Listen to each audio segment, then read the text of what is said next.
Computer Science Videos here today to show you guys in this tutorial how to use Microsoft Planner for Office 365 on a Mac computer.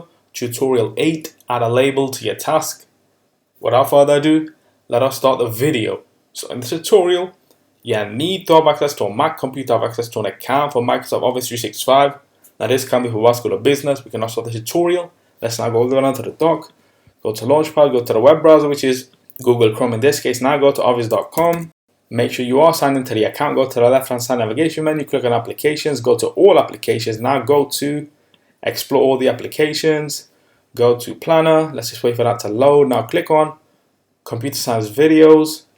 We already have a task within the bucket called Video 2. Now let's click on Video 2 where it says add a label. Let's click on this. And now what we can do is assign a color to this label. Let's just click on blue.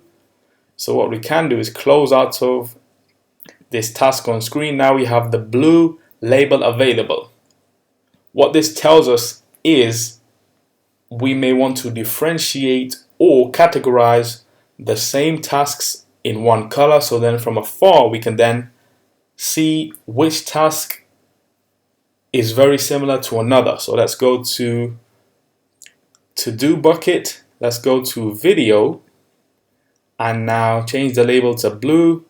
So then we know that these two tasks are very similar, and henceforth the reasoning for the same color. So what we can do now is quit Google Chrome.